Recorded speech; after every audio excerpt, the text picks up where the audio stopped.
really as someone that's been in government, a long time at different levels, I admire the focus and the continuity. It's been, big focus on one topic, multiple sessions, tie-ins with local efforts throughout the state, so that's amazing. We have, today the seminar with attendees here in Orange County and many online. In your program, and you all have essentially a program in front of you. We have some fabulous speakers. They'll all be giving about 15-minute presentations, and then there'll be opportunities for Q&A immediately after the presenter, and then at the very end of today's session, if we have additional time and if there's additional interest, there'll be Q&A time there. A couple other housekeeping items. Restrooms are out the door and immediately to the right, so you ought to know about that. And then Wi-Fi, in case you want to access Wi-Fi on the board there, you will see the Wi-Fi password, which is 26161 Gordon Road, which is the address here. With that, I am going to bring up two great leaders that are going to give you the formal welcome before we get into the presentations. First with General Manager of the Molten Water District. And as you know, many water managers or general managers kind of follow this traditional engineering track. She came here through a path on her own. It started with journalism, then went through Pasadena PD, and now water manager and general manager here at the Molten Water District. So with that, it's my honor to introduce June Lopez.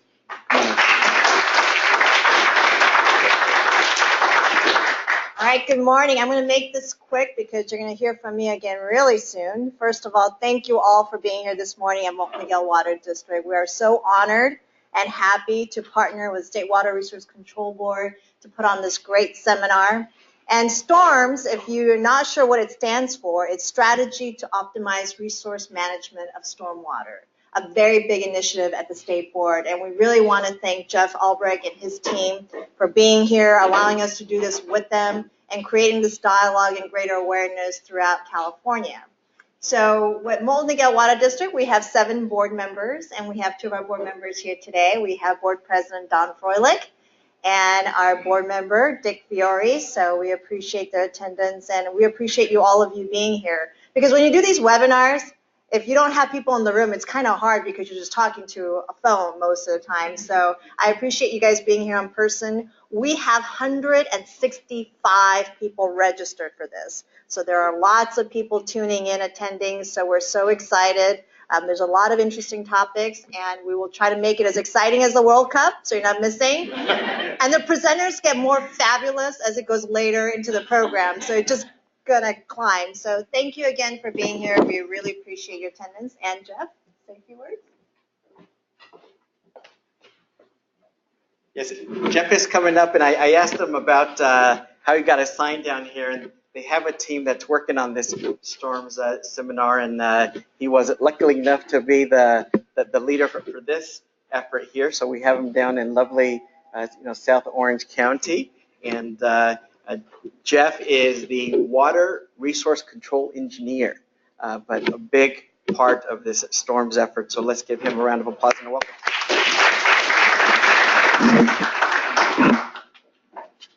Thank you and good morning. I'm going to be brief too, just to say hello. But yes, so my name is Jeffrey Albrecht. I'm an engineer at State Water Board. I work in our Division of Water Quality, where we're implementing the STORMS program, or the Stormwater Strategy. And as part of that STORMS program, we have this STORMS seminar series. And as Jose mentioned, this is the 13th seminar we're hosting here today. And so I want to first give a big thank you to the Molten Water District for hosting today, and also playing a large part in coordinating this event and pulling together a great group of speakers. Very excited for it. So today we're going to be discussing watershed solutions based on data sharing, collaboration, and education. And each of these are all a big part of the evolution of how stormwater management has become a very relevant issue in California. Trying to, as far as our storms program, we're really trying to promote storms as stormwater as a resource. It's a big part of our message. It's kind of our motto: stormwater is a resource. And I think the data sharing element is really a big part of the evolution. We have some dedicated projects at State Water Board trying to discover more about how we can improve the accessibility of stormwater data through an open data platform, trying to standardize the collection of that data to make it comparable and to evaluate performance and to be able to have issues that can quantify the amount of stormwater capture we're getting across the state. And of course, collaboration is a major element. I think as stormwater continues to evolve, you're going to see these siloed interests are going to continue to break down. You're going to see multi-benefit projects, folks recognizing that stormwater can be captured and utilized as a water supply. So collaboration is going to be a big part of how stormwater management evolves. And of course, education is a huge component. Trying to get into the minds of the young ears and having them understand the role that stormwater management plays within California. But finally, I think we have some great speakers today. I think they're going to demonstrate how they've been utilizing stormwater data effectively and creatively. And I think what they're doing here is going to provide a framework for how we continue to look at stormwater and leveraging the data and trying to figure out how we can push and improve the way we manage stormwater forward. So thank you.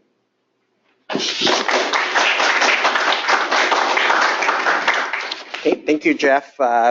And already we're going to bring back our GM.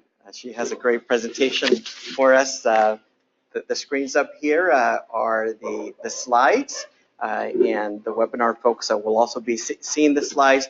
And then all the slides and the recording itself will be archived on the Great Storms website too. So do know that you'll have access to the recording of this webinar as well as the slides. With that, GM June Lopez. Oh, you don't have to clap again. Or you can if you want to. So I have the honor of starting off the presentation. So we wanted to talk a little bit about some of the things that we're doing down here, the collaboration that we have, and how we are working with the state. But we want to first tell you a little bit about Molten Water District. So I'll wait for the slide to come up. Oh, I got to do it myself. Okay.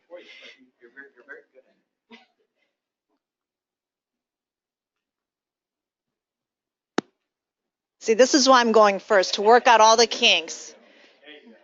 Okay, there we go. So, developing innovative data-driven watershed solution. That is the topic of the presentation. So, just a little bit about Molten Water District. We serve 6 cities in South Orange County with water, wastewater, recycled water service, about 170,000 people. And in our service area, we're 100% reliant on imported water. We have no other source. So over the years, we had to be very innovative and creative about efficiency and conservation, and we're doing great because right now, our overall water demand is met 25% with recycled water, and that's a really high mark for us. So we're very proud of that. And as we look at different initiatives and looking at reliability, we're always looking for new ways, and this is why the State Board and their initiative really fits in with what we're trying to do and learning from each other through experience and knowledge about how we can collaborate and create a broader multi-benefit for all of California.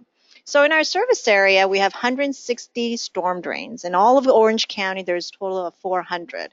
And so this will come in a little bit more into perspective as we talk about some specific programs and partnerships that we have. So let's talk a little bit about data. We all know what data is, right? It's information, but then there's big data. And I always like to create a little bit of a context about big data because there are many of you who may know what that is. I work with it all day, every day, but there are a lot of us who don't know quite. So big data is data, but just in a different form. The world has changed. When you look at the technology, the way information is processed, the speed, the volume, and the variety of information is unprecedented. So think about like Amazon, Facebook, the amount of data that they're getting about us and our friends. They know more about us and our behaviors and preference than we might know about ourselves. And they use this data to make decisions, to anticipate, to predict, and to profit. So there's a very great power in data. So how can we as a public agency, as a resource provider, utilize that technology, that availability of big data? Well, if we can better understand how our consumers, the public, utilize water, if we can understand our own operations system a little bit more granularly,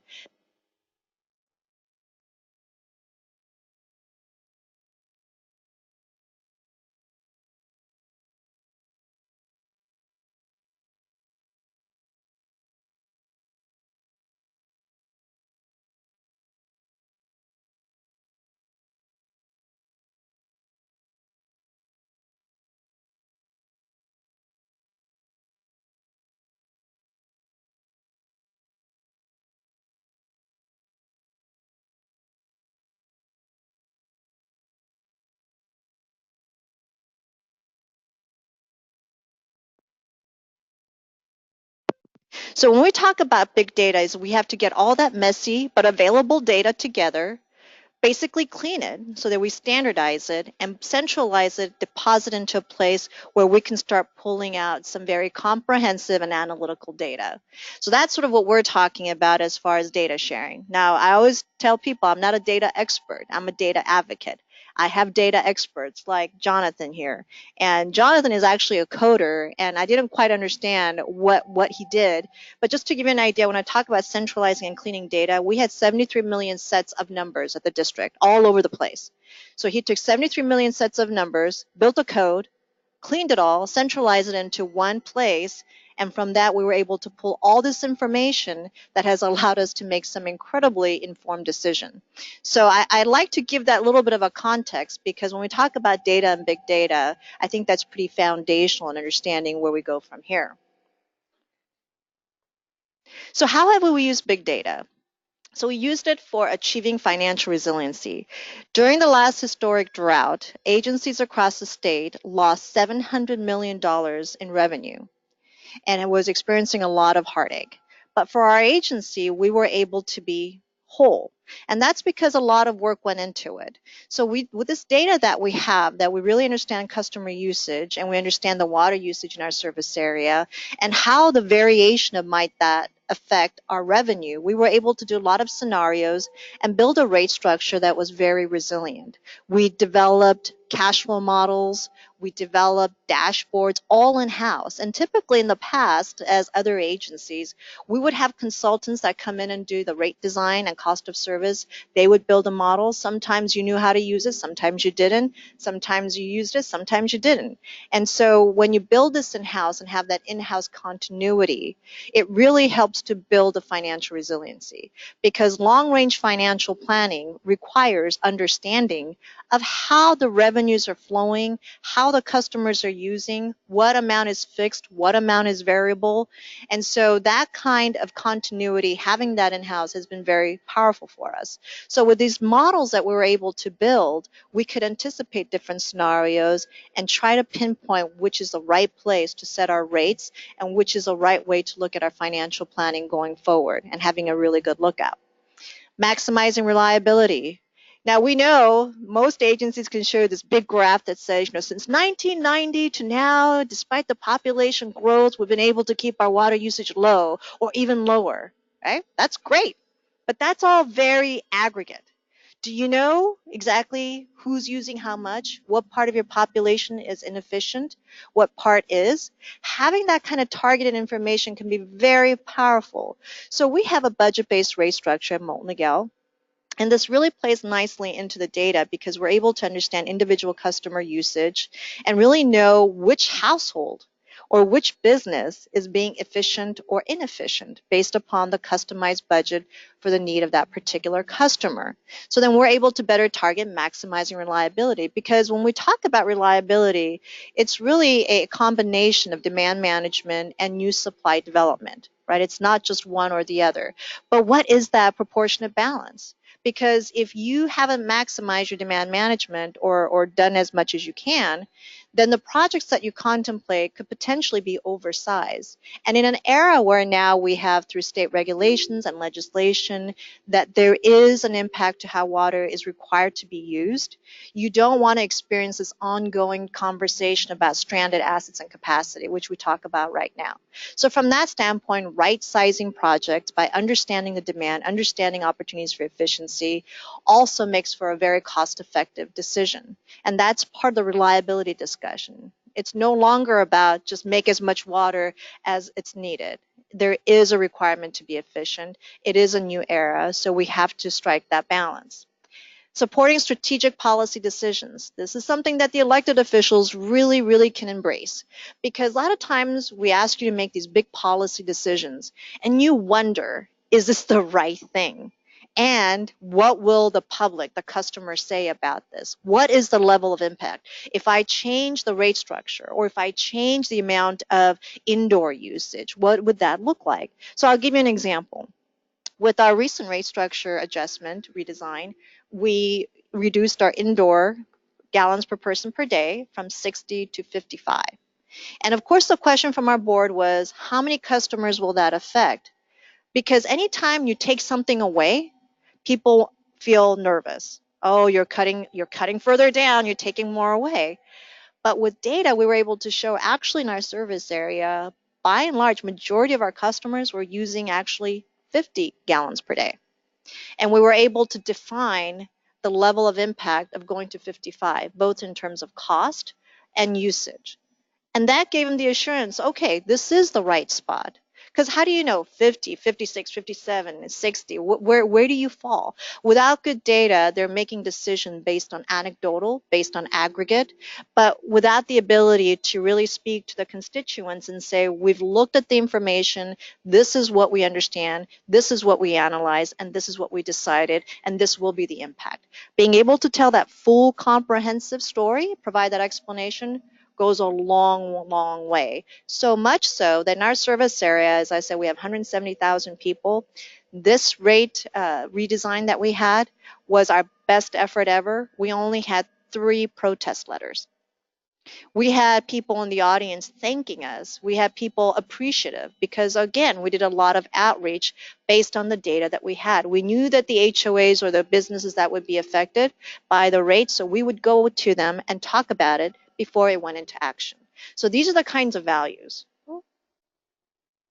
I skipped one. And establishing partnership, that's important because, again, when you have great people working together, and I'm going to do some name drops. I don't like doing that, but when you talk about big data, you have to, because that's what gets people's ear perked up. You know, you start saying Microsoft, Netflix, Facebook, like they're your friends, and they're like, wow, you know, I want to work with them. What is that like? So if you don't get big data, I always tell people, and if you're not really sure the value, don't you want to work with some really cool people? You know, and sometimes that gets people to the table. But the partnership is valuable because without people, data is nothing. So whenever I give a presentation about data, I talk as much about people as I do about data. So this is an example. This is sort of our flagship story of Molten because they're like, okay, that sounds all great, June. Okay, good communication, better informed decision, but what? Give me an example. So we partner with Netflix. And now Netflix, the movie, they know what your whole watch pattern. They know what movies you like, you might like. So they design programs based on that. They have to anticipate what you're going to like. And that's how they make their money. So they apply this predictive modeling tool to look at our recycled water usage. And by the way, they did this for us for free because all these big companies want to help solve water problems and issues. They really do. So they did this for free. And so they applied this tool to our recycled water usage. And the outcome of that was we were getting ready to build a reservoir for seasonal storage of recycled water that was going to cost us about $20 million. But then when we looked at the usage pattern and applied this tool, we saw that we could shave off the highest use, the peak, by talking to our largest customers like golf courses. And they save money. We're able to reduce the peak, and we didn't have to build that storage. We had budgeted $20 million, which we took off the books. In 6 months, we were able to save our ratepayers $20 million. So that is just an example of sort of nuts and bolts of what data can do. And when we apply that success to looking at watershed management and things that the state board is interested in looking at, this is a map of our service area and surrounding area that shows that there are several watersheds that we are part of. And sometimes, we talk about watershed and we don't really know exactly how connected we are, but there's a lot of connectivity. So based on this, again, going back to the partnership, we also understood that with the MS4 compliance requirement, that a lot of cities would be impacted, having to build expensive infrastructure to capture urban runoff. And that was going to be a cost impact. We also knew that county was doing a lot of work. Obviously, they monitor the outfalls and all of that. So we thought, well, how can we all work together? And this whole urban rule, the idea of, we know that urban runoff is not a good thing. We want to mitigate it, and we want to be able to capture it during storm season. But obviously, the goal here is to reduce it. And how can we all work together for the mutual benefit? So this led to an idea to pilot a program, and this is in combination with the County of Orange, with what's called the Code Lab OC. These are a bunch of very smart people who work with data, and our staff. And we try to decide to do a pilot to see how we can apply each other's sets of data to help each other to mitigate some of the cost and concerns related to MS4 requirement. And this pilot was very successful. We received an award from it about a year ago from Association of California Cities Orange County chapter. And now this is a full-blown program which has multiple partners. We have 5 cities, so Aliso Viejo, Mission Viejo, Laguna Niguel, Laguna Hills, City of Dana Point. We also have County of Orange, who's been our partner from the beginning, as well as Code Lab. We also have 2 environmental groups, Laguna Blue Belt and Orange County Coastkeeper. And we got all of us together. We entered into an MOU, and this is how the partnership works. And this is the most simplistic way that you'll hear anyone explain it, because everybody else will be very technical and much more sophisticated in their explanation. But mine is very simple because that's the only way I understand it. So we have data at Molten about customer usage by household. Now, the county has all these outfalls, and they meter those to measure how much outfall. But not all of their outfalls are metered, and that's one of the things that we want to work on, is to have more metering. But we have that meter data to show how much is outflowing. So then what happens is, if there's an area that, let's say outflow A has a lot of outflow, then we look at where the neighborhoods are, where that outfall is coming from. And then we're able to look at those neighborhoods, we're able to look at those households and their usage. And if they're over irrigating outdoors, then we're able to contact them and reduce the outdoor watering, reducing urban runoff, reducing the outfall. And what that means for the cities is, as they contemplate building infrastructure to mitigate urban runoff, they don't have to size it as big, which is less cost. So we're overlaying all these bits of data to figure out how we can mutually benefit and partner, and also hopefully be able to get some outside funding as well to put more meters, to do more programs, so that this can be much more comprehensive. This is the first of its kind type of a partnership project. And there's a lot of interest, because if this is working as well as we're seeing and hoping, then this could be a model throughout the state in terms of, again, partnership and mitigating costs. So we're very excited about that. And then the other thing that we're doing when we talk about partnerships is that beyond the agency to agency is the agency to customers. And that's one thing that sometimes we lose sight of. The customers are over here and we're just taking care of them, providing water, being efficient, reliable, safe, collecting the rates. But the conversation, the relationship, the engagement with the public, with the customers, data can also help you do that. And what we experienced during the historic drought was that our customers were very responsive. They wanted to do their part. They got it. They knew that this was a new era. They had to be efficient, but they wanted to know how. They wanted the tools to do that. And so we responded by doing advanced meter infrastructure, which is sort of the smart meter for water. And this gives real-time usage, because when customers get their bills, it's after the fact, and they really can't control it as they're doing it, or they can't control what they can't see. But with AMI, this gives real-time data. They have a phone application, so you could see if you're not home and there's nobody home and you're using water, you're going to know there's a leak. And so these types of usage allows them to modify their usage, allows them to have control over their household and their water usage, and be able to also control how much money they spend on water. So this type of information has been very powerful. We're piloting this in an incremental way. Of the about 56,000 connections that we have right now, 4,500 connections are on AMI, and we're seeing great results. And we're seeing great engagement, because part of this was to develop a customer portal where customers come in, not only pay their bills, but there's a lot of opportunities to know what's happening in their household, what's happening throughout the area. So this is a way to have a much more meaningful dialogue with our customers. And the little Amazon logo there is, again, it speaks to technology and how it can help us to be more engaged. So we did all this on a cloud-based infrastructure by Amazon. Now, don't ask me what the cloud is, but it's there, and it's very powerful, and it's very secure, and it's very safe. That's all I know. But we did this on Amazon, because if you didn't do it on a cloud-based infrastructure, you'd have to get a bunch of hardwares, stuff, right? Hard equipments to do and support all this data, which comes at a cost and comes very antiquated. And also there's issues with security. But by doing it on Amazon's cloud-based infrastructure, and if it's good enough for Amazon, it probably is going to work for us. So that's what we did. And just recently, we were found out that they do this competition over 30 countries to look at the best application of their cloud-based infrastructure.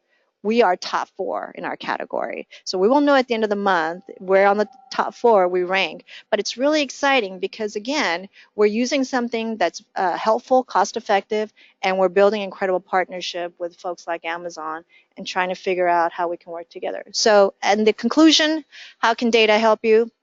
So many ways to be cost effective, make better decision, make more informed decision, create partnerships, because now you got something that you can talk commonly on, to meet people that you normally wouldn't. And that's one thing that I'm very excited about, because in the water industry we have great folks, and a lot of times we talk to each other, but if we expand that conversation outside of our universe, I think there's a lot of mutual benefit, a lot of things that we can teach and learn from other sectors. And that's really the great thing about data, is that it connects people.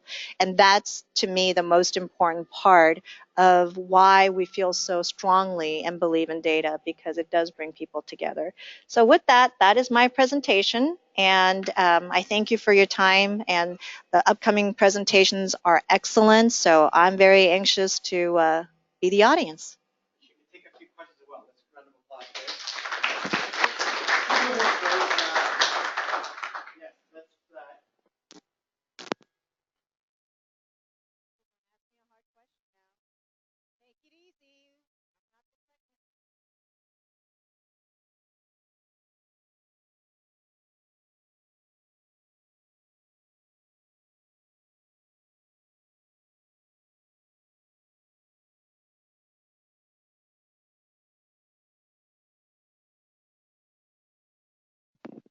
And actually, as you know, I don't need a microphone, but that's okay.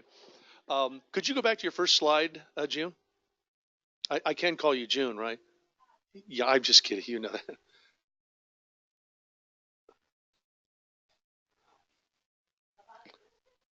The very first one where you said that you have 160. Oh, there it is, the 160. Did you mean 400 in South OC? I know Grant's here, Grant Sharp from the county. I have a difficult time believing that there are only 400 MS4 point of discharge outfalls in all of Orange County. I'm thinking there might be 400 in South Orange County. Just a database issue. No, because once again, whatever you feed in, you get. Okay, just want to make a point. I'm not trying to show off, although I am a show off to those that know me. But I also want to show that someone is paying attention. Thanks. No, that's very good. So I think the message here is there's 160 in our district and 400 plus in South Orange County. And I learned, by the way, because I'm more of a Central Orange County kind of guy, but South Orange County is generally known as south of the Y. So south of where the 5 and the 4 or 5 meet is what's considered South Orange County. Are there questions here from our in-person attendees? No. And we have one from the audience. Okay, here's the question. How do you differentiate between indoor and outdoor water usage through metering? Good question. separate meter. But what we do is we set a budget for indoor at 55, and then we have an outdoor budget based on the landscape that you have to irrigate. So we measure that. So we add those two numbers, and that comprise your budget. So when you are efficient, you're staying within those two categories. If you're inefficient, you go above the allotted amount. We don't tell you exactly how much to use inside and outside. This is a standard that we have. However, if you decide to use more indoor in any given week than outdoor or vice versa, as a customer, you have a choice to do that. So coupled with that is a lot of education about outside irrigation because we know that that's where most of the inefficiencies occur statewide. So we do a lot of outreach campaign educating people about the different landscape options that they have, how much they should water or not water. So it's a combination, but as far as specific metering, we're not able to do that. But those two components make up the entirety of the budget.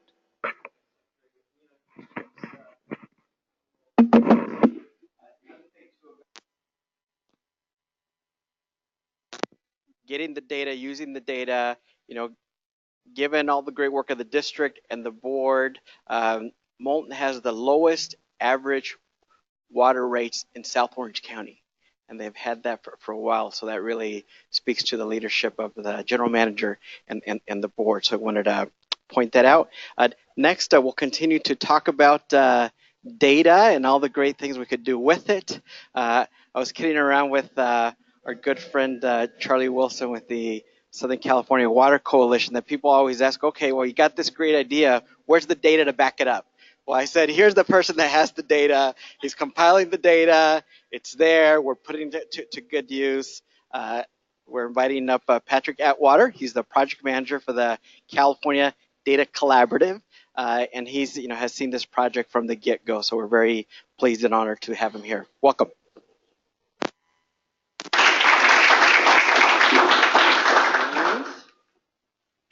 Thank you so much for having me here today. So again, my name is Patrick Atwater. This slide here today is actually a map from the California Water Atlas from the 70s, which is a very canonical and very cool example of data visualization from kind of an analog perspective, which we utilize in both our branding and it's Creative Commons, so we liberated it and reuse it.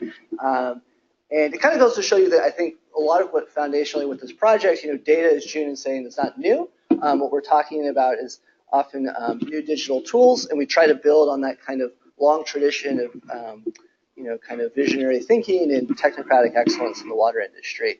When I think about stormwater, my kind of personally first entry point was, the number I always heard, data point was, about 5-6 years ago, people were talking about the Southern California stormwater situation, was there's ballpark a $20 billion liability, which always seems like that's a big number. And so that kind of speaks to the need for kind of creative approaches.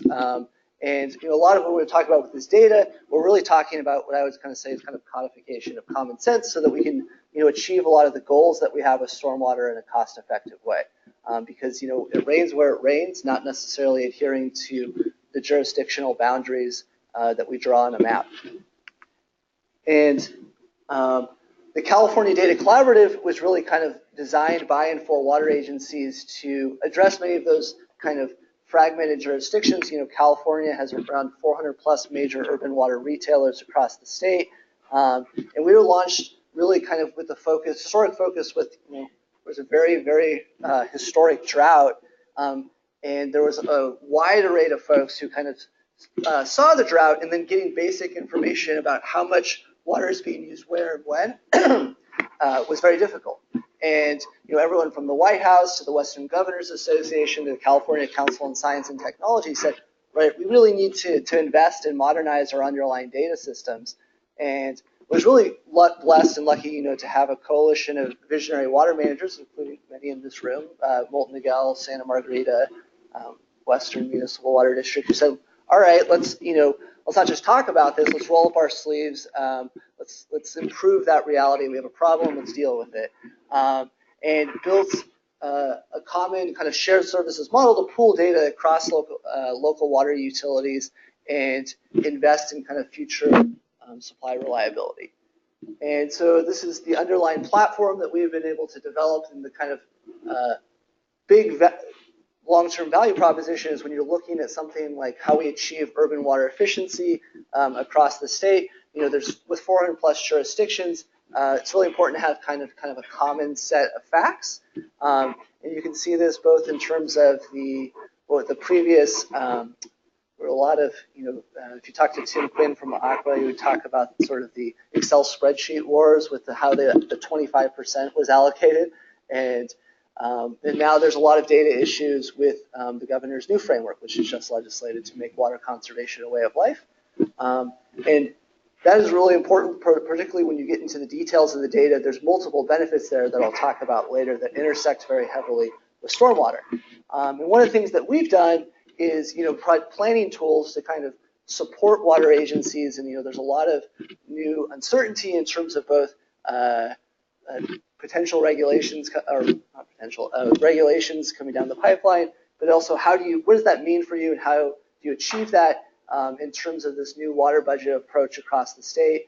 And there was a question about the outdoor water use. Well, one of the things we had to do to be able to estimate what this means for water agencies across the state is get landscape area data. And there's a lot of multiple benefits of that, because what we're really talking about there is we're talking about,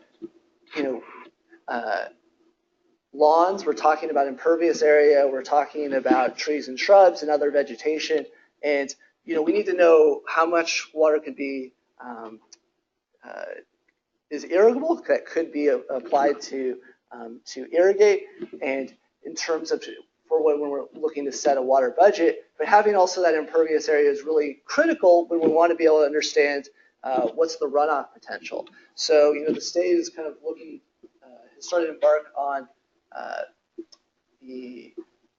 flying the entire state and developing this landscape area data. And then one of the nice things is there's a lot of multiple benefits with this information. As we get this information about what the landscape area is, we can also understand what's the impervious area, what's the runoff potential, and really kind of common sense, maximize the use of the taxpayer dollars that are invested there.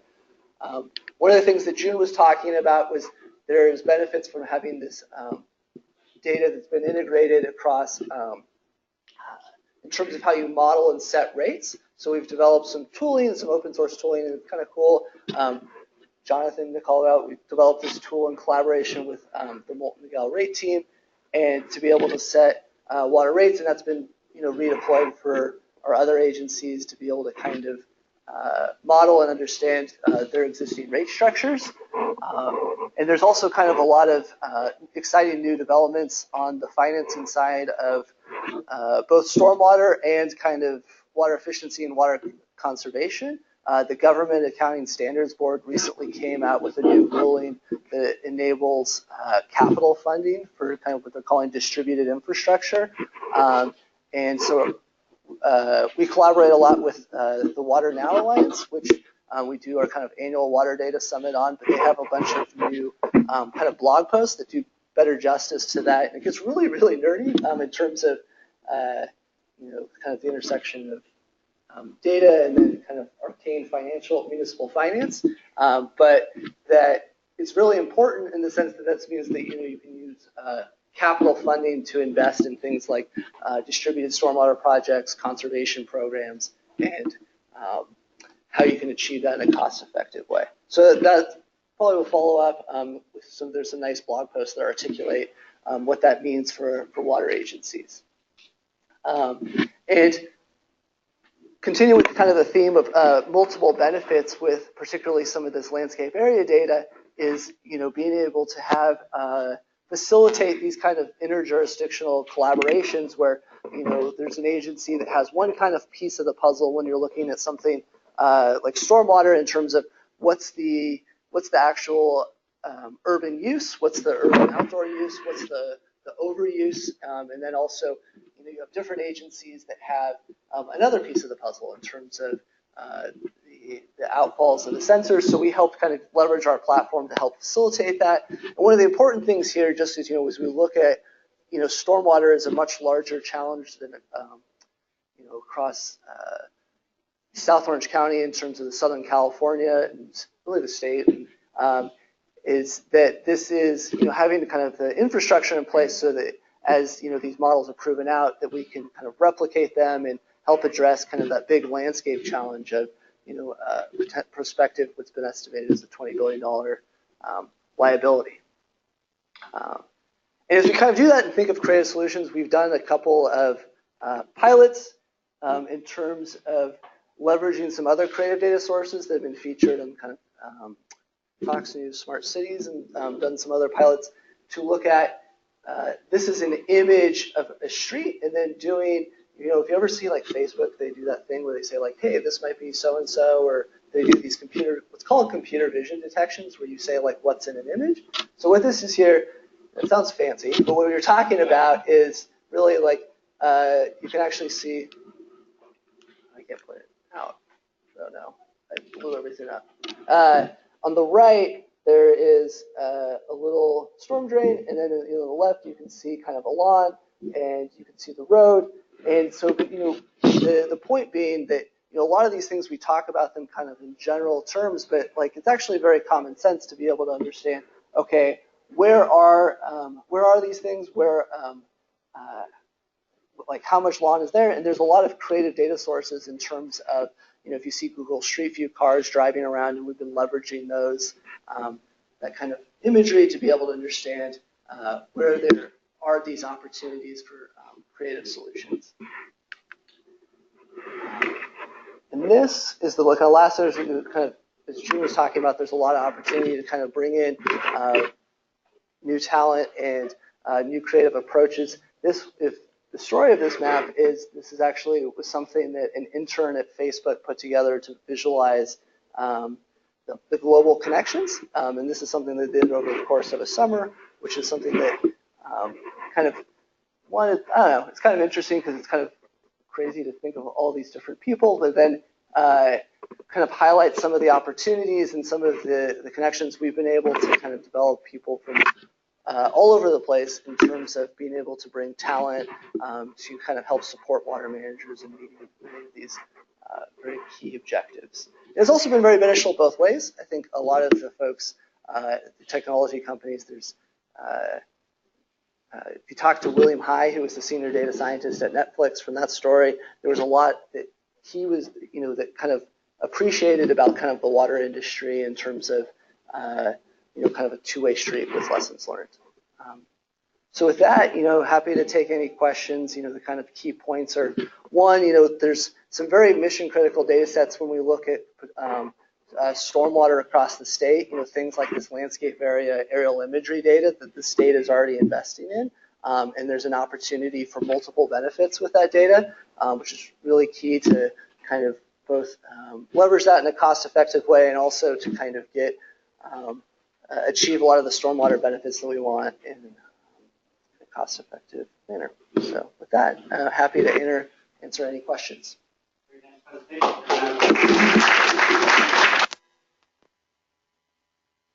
From our audience, yes.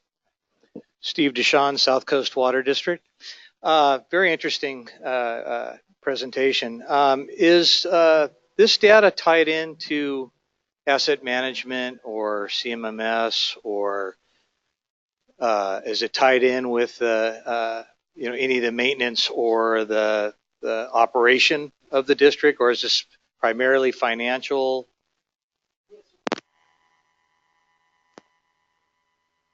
Usage. Part of the reason I was slowing this one is there's some creative thinking that goes into that in terms of how you can do kind of low-cost asset management. So like the nice thing with these things, so like this is leveraging basically your smartphone and using that as a low-cost sensor to be able to take pictures of things like that there.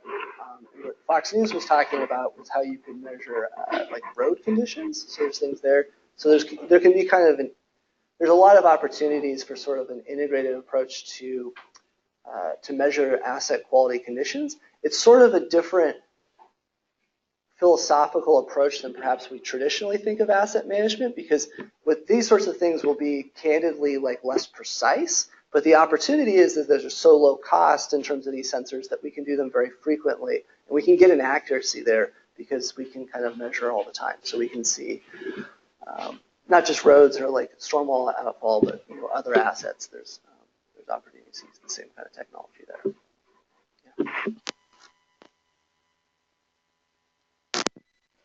No, none online right now. So we are going to take a very brief 5-minute break, just so you can, maybe, grab a little bit more water or a snack, and we'll be back in 5 minutes.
Okay, everybody, we are back online. And before we segue in with the next speaker, I was asking Patrick if there's anything new with the Data Collaborative, because I know they have a lot of great events that they do. So I'm going to let him announce an upcoming opportunity. Yeah, so if you want to can kind of continue this discussion, we'll have our third annual Water Data Summit. The first two are at Stanford, and it'll be at USC. So first one in Southern California. So fight on, and it'll be August 23rd and 24th. I have to say fight on because my wife is a Trojan, so I've been trained well. And then we'll do additional outreach about that conference as well. Since Southern California has been in Stanford in the past and other areas, and it's always sold out. So we'll get that information out to you. Next, we have a real dynamic presentation. We're in a different setting, heard much of this yesterday, so I'm excited that she's going to be able to share that with this group and with our online community. We have Diana Peña with the Orange County Coast Keeper. She's their educational director. The Coast Keeper here, as you might know, is part of the umbrella California Coast Keeper Alliance. There's many folks, working on keeping our ocean safe and working on water quality and outreach and a bunch of things. And you might all know from way back in the day when we were trying to get normal folks to care about just regular recycling. And a lot of really the success of that came from working with children and students in the school setting, because they'd be great about taking those messages and ideas home to their parents or others in the household. So we have started a new strategy here to also reach out to youth, and the Coast Keeper is a big part of that. So with that, Diana. Can you guys see me okay if I stand? Okay, cool. So again, my name is Diana. I'm the Education Director at Orange County Coast Keeper. Thank you, Molten Water District, for having me. I'm very excited to announce our program to you that we just piloted this past school year, and we hope to expand and grow it for this upcoming school year. So Orange County Coast Keeper, if some of you might not know, we're a nonprofit that works to protect water quality in all of Orange County. So our mission is to promote and restore water, safe, drinkable, fishable, swimmable water in all of Orange County. So we do as much work all over the county as we can to promote that and to sustain that mission. So our work includes advocacy, restoration, research, enforcement, and of course, education, my favorite. And so just to give you a little bit of an idea of what that all encompasses, we have our research program and our enforcement program where we actually go out and do water sampling, find heavy polluters, and then do some enforcement to try to protect public water quality. We also do, in part of advocacy and research, our Marine Protected Area Watch, where we visit key areas that have been identified by the state that might be a sensitive habitat or are protected in some way or another. And our lovely interns will go and collect data on how these areas are being used. And we just put out a quarterly report on our MPAs. So if you're interested in that, you can go ahead and find that on our website. We then have our restoration programs, and some of our very current efforts right now include our eelgrass restoration in the Upper Newport Bay. That is doing very, very well. And we just started last year our oyster restoration program. So these are all, we call it the Living Shorelines program, where we're trying to restore water quality by promoting these habitats that not only protect the ecosystem, but they protect us as well by improving that water quality. Our past successes include kelp, and some other things like reef programs, things like that. We also have our Coast Keeper Garden, which is very popular among the community, especially for things like garden shares. If you have a green thumb, I highly recommend that you visit it. It's a 2.5-acre demonstration garden in Orange. It's actually on the Santiago Canyon College campus, but off to the side, so it has its own parking. So you can go visit there anytime that it's open and see how California-friendly gardening can be beautiful. It doesn't have to look just like cactus and shrubby plants that go dormant. It really can be beautiful. But we also host workshops And we have a natural playground for kids, so it really is a very cool place to visit if you get time. Then we have our cleanup programs that are growing immensely. We started off with just one monthly cleanup at Huntington State Beach with like 20 people, and now we're up to 600 people a month coming to our beach cleanups. So we've expanded now to include South Orange County for our cleanups, and even inland cleanups at the creeks, because as we all know, through watersheds, it all ends up at the ocean, and we want to protect all of it. So, and then of course, I dedicated a full slide to my programs, education programs. So currently we have 4 education programs. We have Kids Ocean Day, which is up at the top right. I'd like to talk to about that one because that picture is a little bit small, so you might not be able to see, but that image was made up of kids sitting in the sand to make an image to send out a message to the community that they care about the ocean and they want to protect it. So don't ask me how I get them all to sit there long enough to take a photo. It gives me nightmares, but it's really cool. And we also have our Drops program, which is the drought response outreach program for schools that we worked on with the city or the district of Garden Grove. 3 of their schools got a grant to implement low impact design and best management practices on their campuses, and Coastkeeper went in to teach the students what was going on at their school and why, so that they knew and felt proud about it. So we just finished up that program, or it's finishing up at the end of the summer, and then we were so inspired by our Kids Ocean Day program that we decided to expand it year round, and that is the bottom right corner photo for our Kids Care program, which is a marine debris lesson program for elementary school students. And then last but not least, we have our whales program, which has nothing to do with whales. It's just a really long acronym. Watershed Heroes, Actions Linking Education to Stewardship. Blah, blah, blah, blah. What does that all mean? So it's the program that we partnered with Molten Water District to bring to this area. Essentially what it is we noticed that especially for middle and high school students, field trips had been completely almost cut out from the curriculum. There was no funding for buses, and so we found that there was really a disengagement with students and the concepts that they're seeing in books and now online articles and their actual community in the real world. So we wanted to bridge that gap by taking them out of the classroom whenever possible to get them to do hands-on science. And hopefully, by doing so, building that stewardship. So when they think of the word environment, they're not thinking of, the coral reefs that are super far away or the rainforest. They're thinking about the creek that's running down behind their school. So that was the whole purpose of the Whales program. And we're so grateful that Molten Water District saw that that was something they wanted to bring to their area. So because of them, because we found that connection, we were able to do that. So this last year, we worked with Aliso Viejo Middle School. We to promote the program, we did all kinds of emailing, and we went to board meetings, created this flyer, and so we finally did get Aliso Viejo Middle School on board, and we worked with their entire 6th grade science classes. And so next year, we hope to work with more.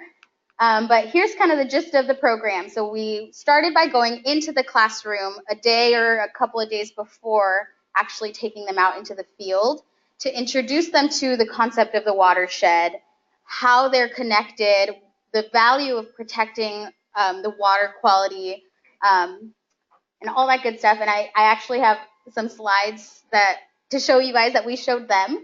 So first of all, this slide to show them all of the watersheds in the area and exactly how Molten Water District plays such a huge role because they encompass so many, and more importantly, it's their water providers. So then we asked, well, where does your water come from? Because especially at that age, and even now, maybe nobody in this room because we all value water, but maybe the general public, when we turn on the tap, we don't have to worry about whether or not water is going to come out.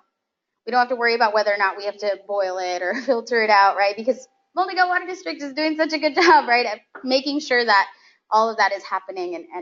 And sometimes we can take it for granted. So we wanted to make sure that these kids knew, look, this is where your water's coming from. This is how far it has to travel. This is what has to happen to it before it gets to your house. And it's precious and valuable. So started with that. Then moved on to talking about water budgets. Yes, we did teach the students about water budgets, and you'll see later that we even had them look at a water bill, or 2 of them actually. And so we tried to make it almost like a game, so that it didn't all go over their heads, right? Because they're 11-year-olds. Why are they looking at? They've never seen a bill in their life. Like, why are they looking at a water bill? So, but fortunately, we found that it did actually connect, and some of them even went home to look at their actual water bill, and then came back, and especially the kids that were over budget, they really wanted to tell me about it. It's really funny. So speaking of which, so we talked about how the budget is calculated, so they didn't have any worries. Like June said, that some people were worried, or might be worried about why and how it's calculated, and so we taught them about how, don't worry, you have plenty of water to use. They use really cool algorithms to figure it all out. And then we talked about billing units, because we wanted to teach them that it's there as a resource, and it's not something that should be intimidating. Because if you talk about one billing unit as 748 gallons of water, then you're having to calculate all of these numbers. It could be difficult. So to make it easier for them, Molten Water District created these billing units. And so again, to help them understand that, we created the visuals. So think of one billing unit and it also puts it into perspective as to how much water that actually is and how much water you're actually allocated. So again, don't worry, it's plenty of water. So 1 billing unit has 10 full bathtubs. Instead of thinking of 748 gallons of water, picture 1 African forest elephant. So how many African forest elephants have you been allocated this month, right? So kind of in that sense. And that's when we brought out the water bills. And so they each had a printout per table of these bills. And we showed them one that was over budget. And we talked about, well, hey, what could be going on at your house? And some of them were saying, well, maybe I'm taking too long of showers. But then we were like, well, think about where you're using the most water at home. Think about each sprinkler as 1 shower head and how many sprinklers are at your house. So wouldn't it be easier if you shut them off for a little while instead of, how much more water could you save? But then we also talked about the importance of being conservative inside too. Like one of the really cool stats that that I saw in one of the press releases that we used, and I talked about it before, but that if these kids are inspired enough to even go back home and from now on start to shut the water off when they brush their teeth, how many gallons of water is that saving from now and to the, if they keep doing that for the rest of their lives? It's tons. So really, we can see the impact that this program is having on these kids, which I hope it is. You'll see later on, I have some examples of some of the work that they turned in with some of the answers that they provided. So hopefully that means that it really hit home. So then we talked about money-wise, what that means if you go over budget, how much more you're paying and how much you could save if you were in your budget. And we even talked about, well, hey, if you're over budget and you work really hard at home to get back in budget and you save all that money, maybe you can get that as part of your allowance, or maybe try to convince your parents that you worked that hard to save that money, and then maybe you earned something cool. And that was an incentive too. They liked that idea. I wonder why. But and then we talked about what that all means in terms of the watershed and the environment, which brought us then to what we were going to do at our field trip, which was test the water quality in the area. So that's what we did. Oh, so here are the worksheets that they filled out after that in-class presentation. So I wanted to include some with some pretty funny or interesting answers, like getting fake grass. I love that one. Instead of real grass, so you don't use so much water. Use less water when I wash my dad's car. I love that one. Try not to litter. So really, we tried to make sure that this wasn't just about, bills or things that could go over their heads. It was something that they could actually relate to and feel like they had the power to do something about. Because that is the goal of our programs, our education programs, is not just to give them knowledge so that they do better with the content, but to also empower them to feel like they can make a difference. So I hope that these answers show that they can actually do that. So we tried to keep it as local as possible. So what we did after that in-class presentation was we walked the 5 minutes that it took across the park to Aliso Creek. And just went down right into the creek and took some water samples, had the kids fill out a form so they really actually felt like scientists. We put them in gloves, gave them the opportunity to actually work with these kits, these chemical kits. So here are some examples, some photos.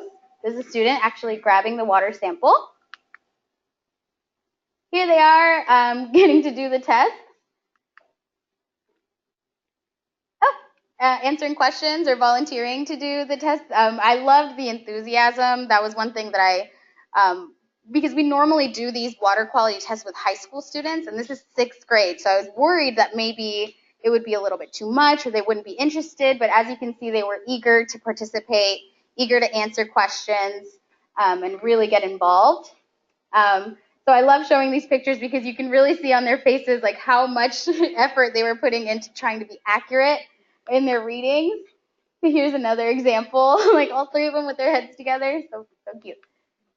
And I know I got a question before yesterday. I talked to some people yesterday about this. So somebody was curious about the water quality in the creek, so here to tell you that it was actually very good. So no need to worry. We found a little bit of ammonia on one of the days, but everything else was good. And phosphate. But we talked about that when we got back. We sat in the grass and reflected and said, well, okay, we talked about these parameters that we just tested and where some of these pollution sources could be coming from. So now look around you and try to identify, where does phosphate come from? How could it have gotten into this creek? And so we talked about that while they were sitting in the grass and filling out their form. And then again, we reiterated those reflection questions, like what could you do based on the information that you found today? What could you do to improve that? And again, we got some really good answers. Unfortunately, I don't have examples of those because the teachers kept those to give them credit. So I didn't get them back, but we hope to have examples of those later on and maybe even evaluations of the program. But again, I'm very excited that we are going to get to expand this more in this area. It wasn't an area that we were working in before, again, because of limited resources. So it really is thanks to Molten Water District that we were able to do this. And I wanted to take this opportunity again to thank them, and not just for this program, but for their innovation and responsibility and commitment to really protecting our water, which is our most precious natural resource and our most valuable economic resource as well here in this area. So thank you very much, and I will take questions if anyone has it. We actually already did get one online, and our very able staff answered it. The question was, where is the garden located? And the answer is at the Santiago Canyon Community College in Orange. And her programs, by the way, would love to come to a community near you. So keep that in mind as well. We have a question back here. Is that mic on this time? Yep. Once again, Roger Buto, Clean Water Now. And hearkening back to my first question, you put up a statistic that 25% of the water is recycled. For purple, that is Title 22 recycled irrigation water.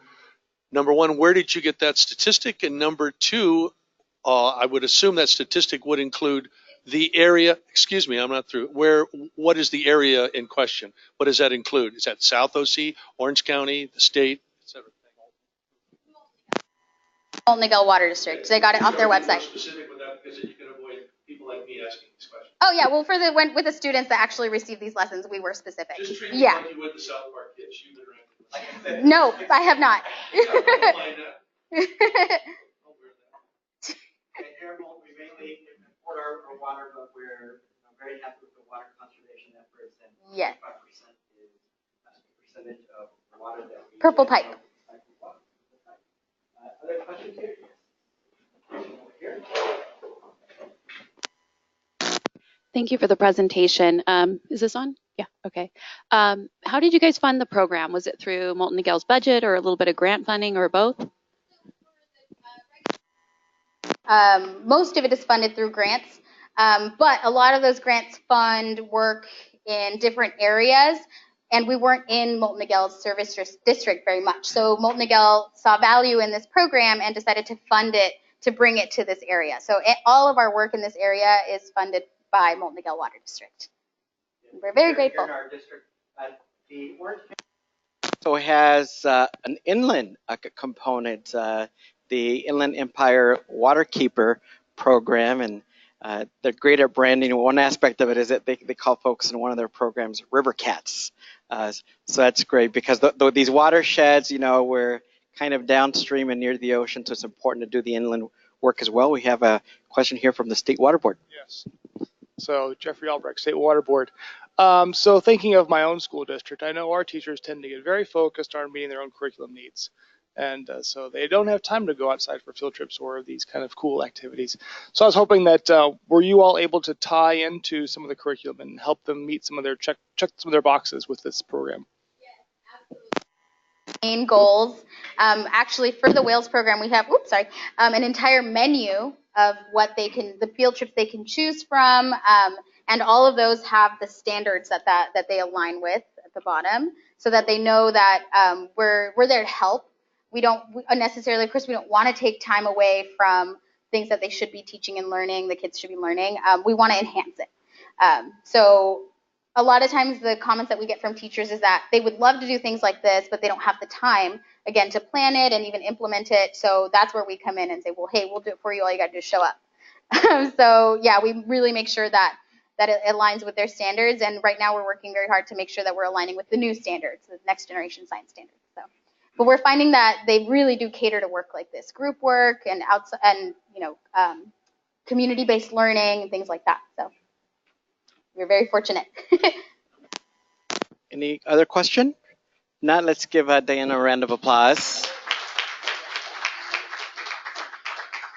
All our speakers can answer questions at the very end as well, and then after the event too. I'm sure they will stick around. So that's great. We have our final speaker, really someone that's going to help us, put all this together here in Orange County. They're really good about doing best practices, about doing outreach, and I know really for many years they did a lot of outreach and awareness about where storm drain water ends up at. They did stencils, they did full bus wraps countywide. They've done some amazing work with the general public, but also with local agencies. And today we are honored to have with us Grant Sharp.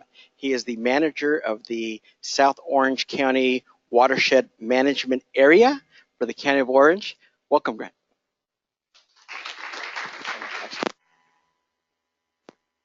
Thank you very much, Jose. It's a pleasure and an honor to be here this morning. I want to thank Jeff Albrecht and the State Water Resources Control Board for the invite, and huge thank you to June Lopez and her entire team here, Molten Miguel Water District. They've been just tremendous partners to work with over the last few years, and we look forward to growing and continuing that partnership. So this morning, what I'm going to talk about is, I think it fits in very well with information you heard from our first three speakers.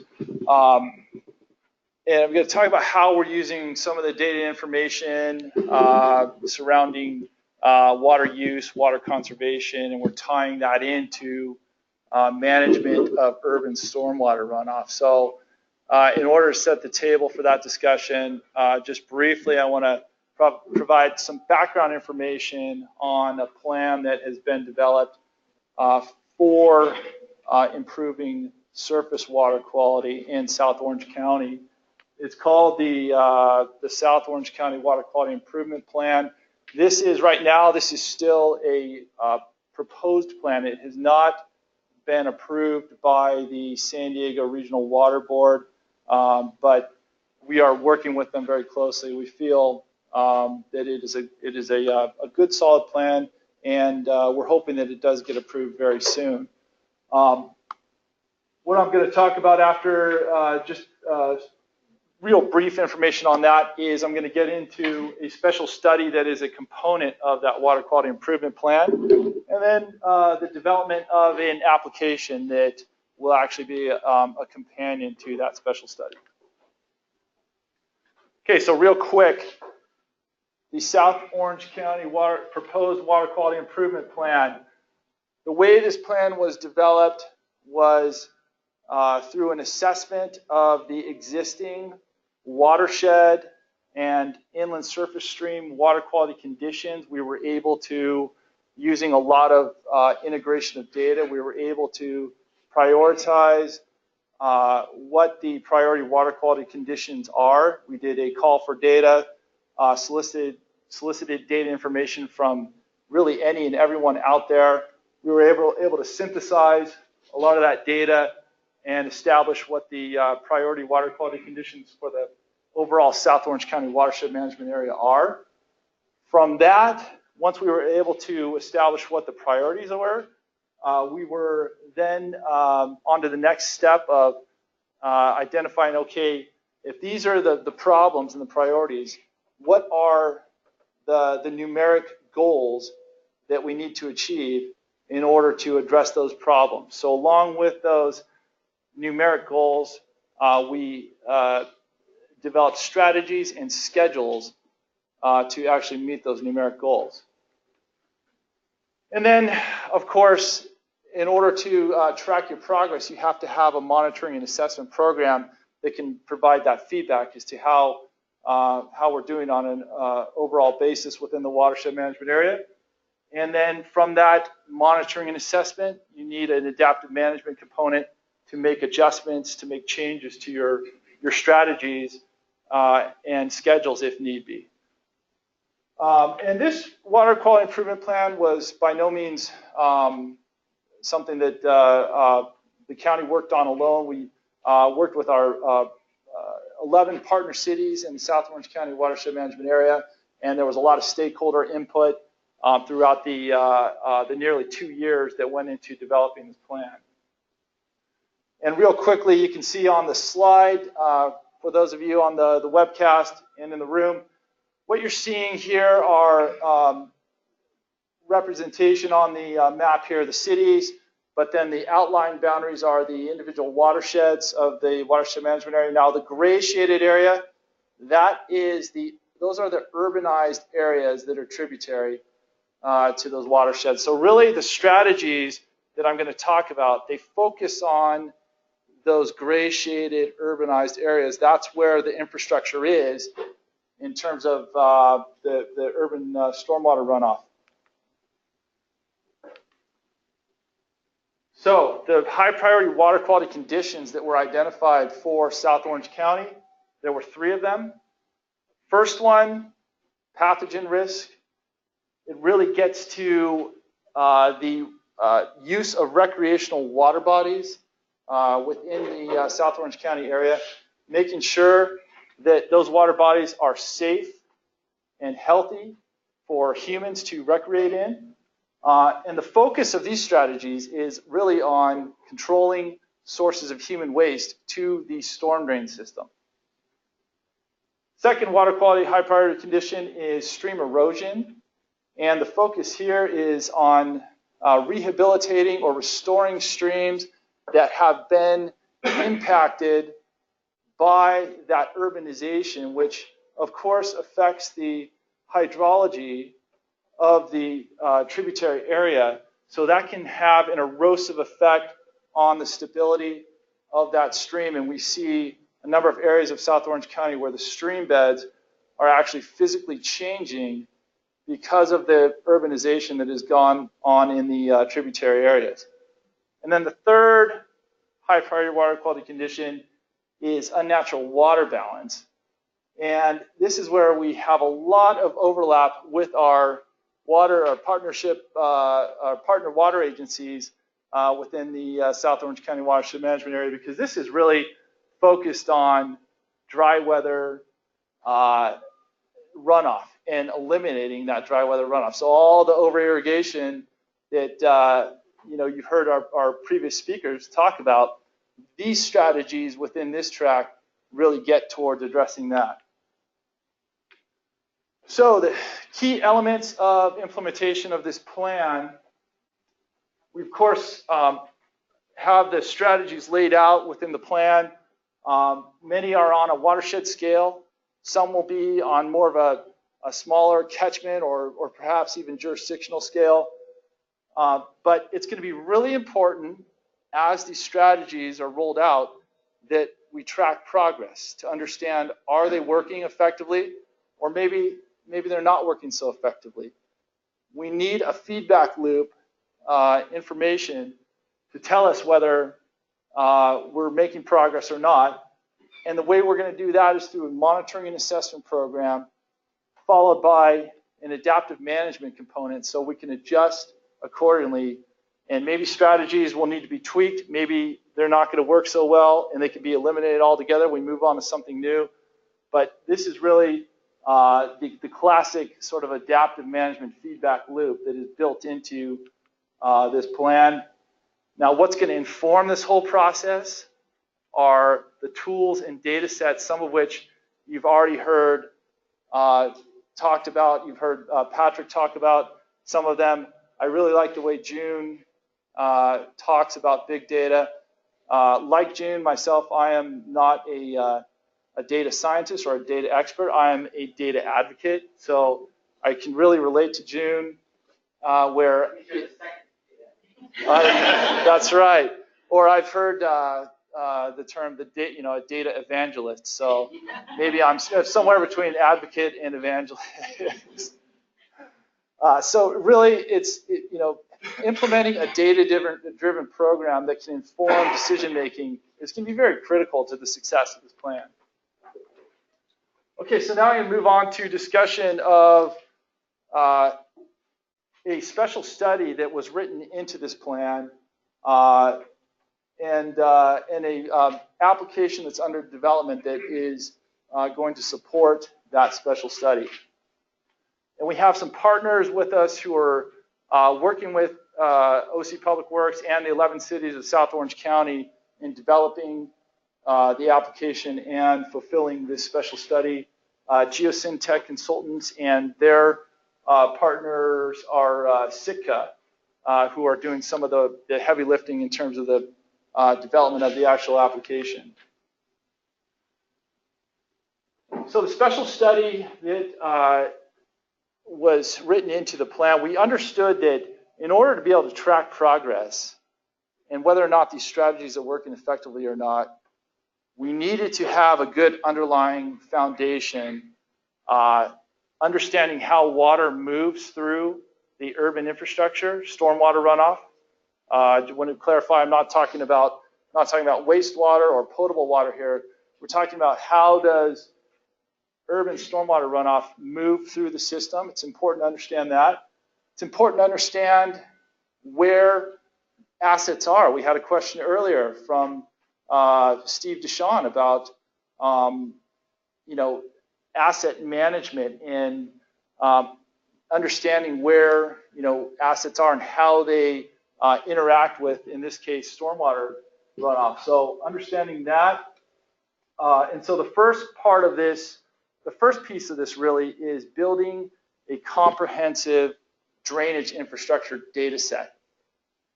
That's really the first part of this. Connecting storm drain networks, we have regional infrastructure that my department, OC Public Works, owns and maintains.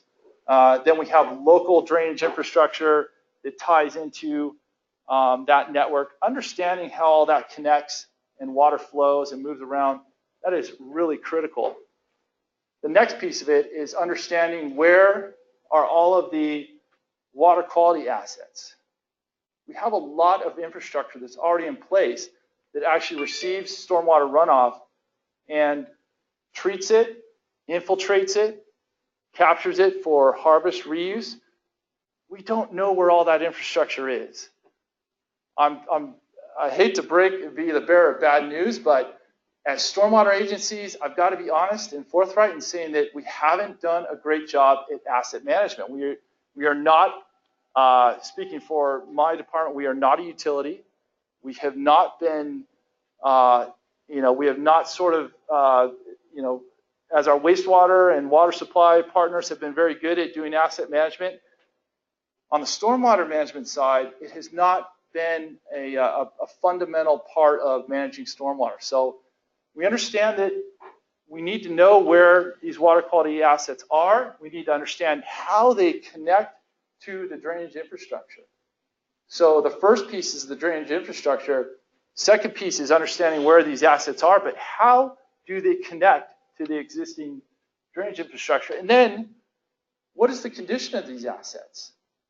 Are they operating as they were designed and built, or are they actually adding to the problem because they're not being maintained, or perhaps they were designed poorly, or they were installed improperly? So they might not necessarily be helping. They might be part of the problem instead of part of the solution. So that's really the second piece of this. And then the third, which is going to happen probably in the next year or so, is really the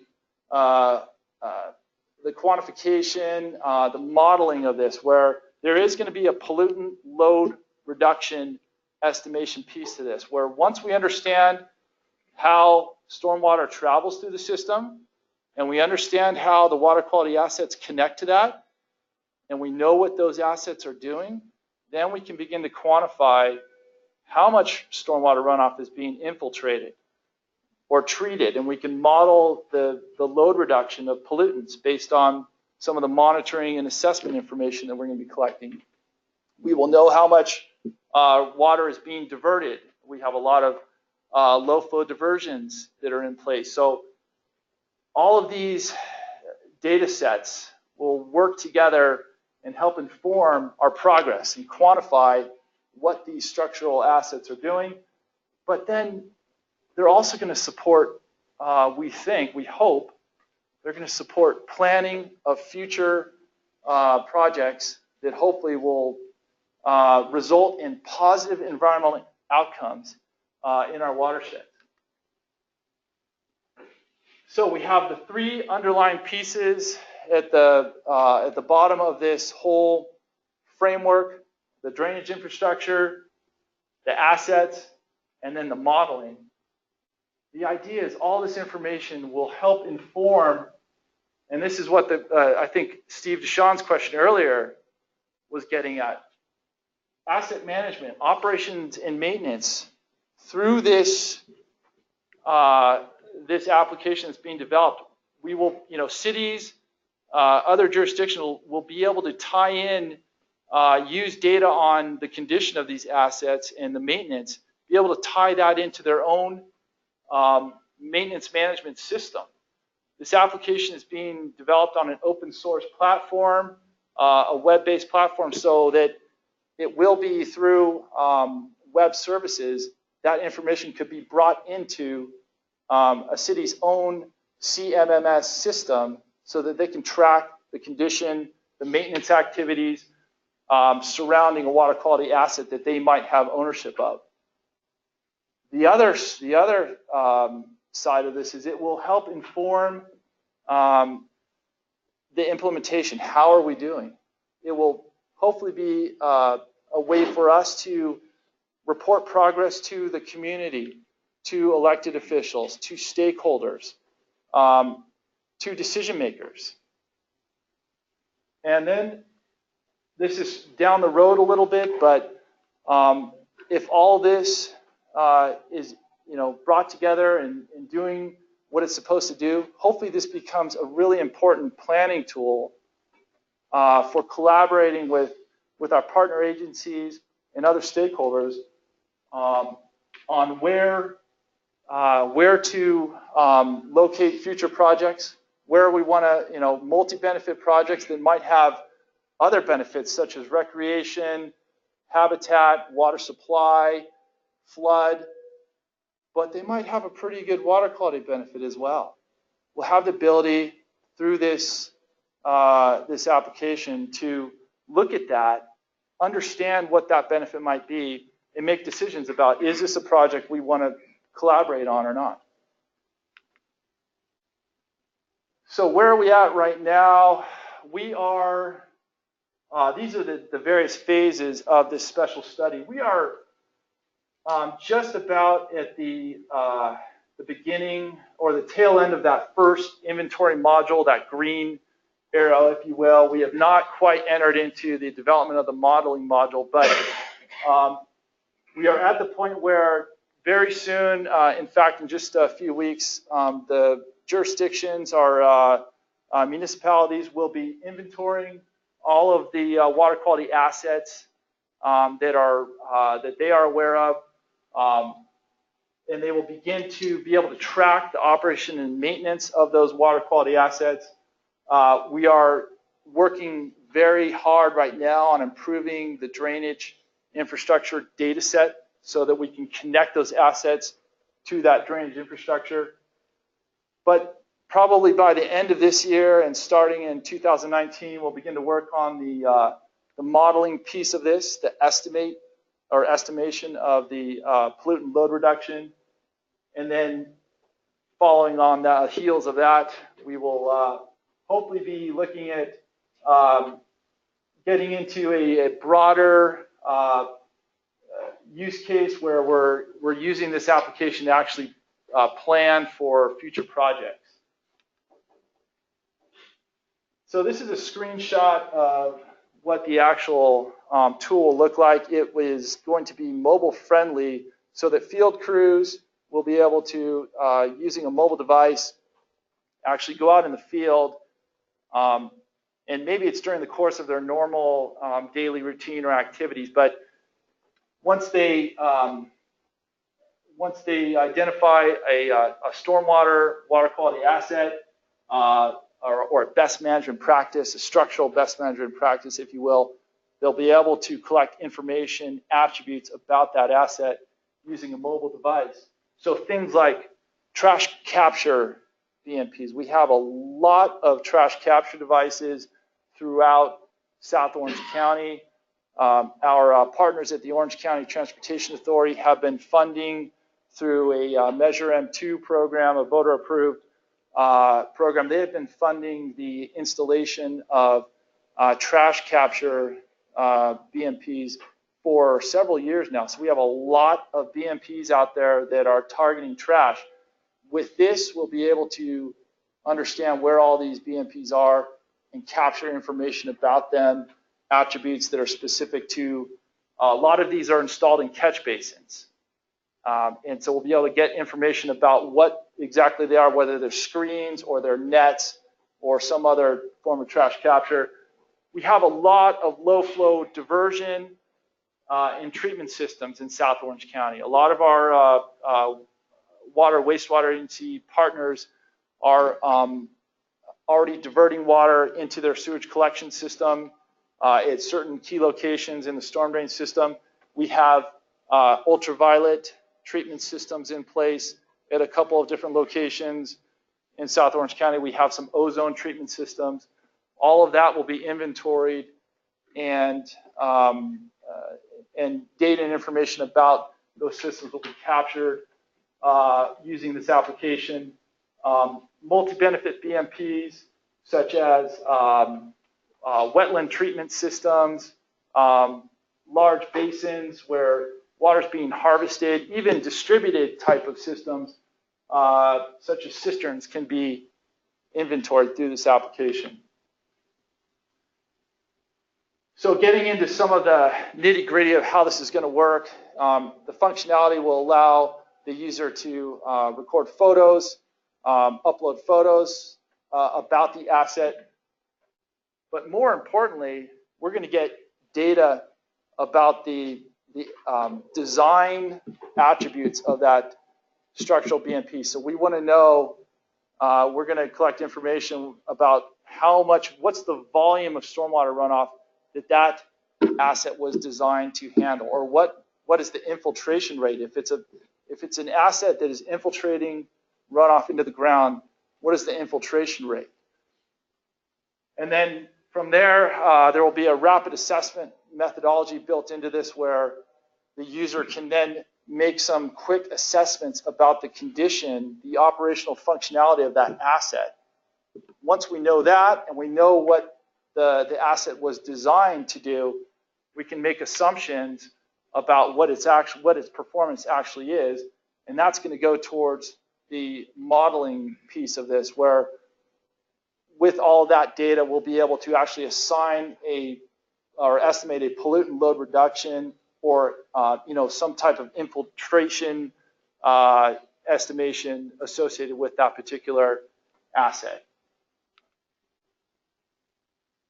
Oh, actually, real quick, I just want to mention there, we are also incorporating a funding tracking attribute in this as well. So if we have grant funding for a particular number of projects are funded through integrated regional water management plan process.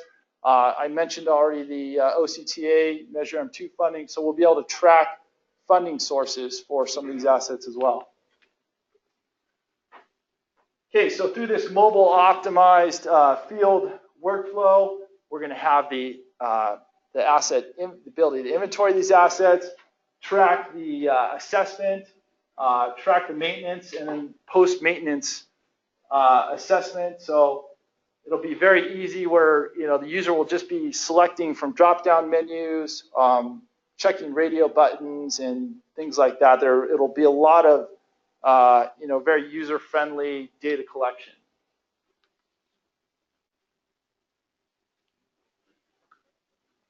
So what I've been talking about is the inventorying and assessment of structural water quality assets or best management practices. But there's a lot out there that we feel is not, right now it's not quantifiable, but there's a lot being done on a non-structural basis that we want to actually understand more about so we can quantify it.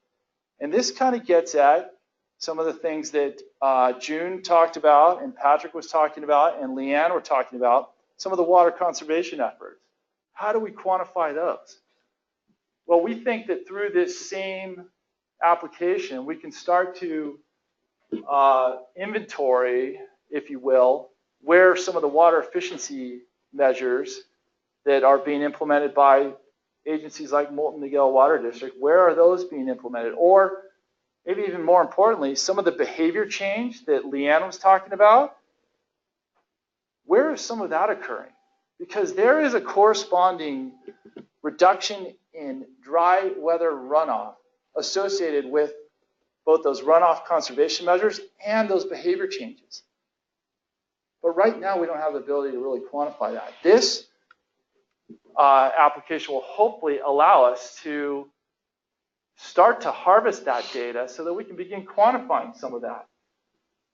We will be looking at, as we start doing more stream restoration projects, it will allow us to collect data on those. How effective are those restoration projects at addressing the erosion that I talked about earlier, one of our high priority water quality conditions. And since one of our high priorities is pathogen risk, if we have issues where we're having exceedances of health limits down at the recreational beaches, because we will have the drainage infrastructure data as a foundation of this, if we're having issues where water quality is impacted and human health is at risk, we will be able to track back up into the system, hopefully, figure out what the sources are that might be contributing to that. So we think it will help inform our human waste source tracking efforts. And then for some of the distributed assets that are being built on private development, this is also a way where we can hopefully capture data on those as well. Okay, so just to give you a brief snapshot of what the drainage infrastructure data set piece looks like. For the first phase of this is just the drainage infrastructure data, not the water quality asset data, but we're focusing in on a small watershed called the La Paz watershed, which is mostly in, I believe it's all in the city of Mission Viejo.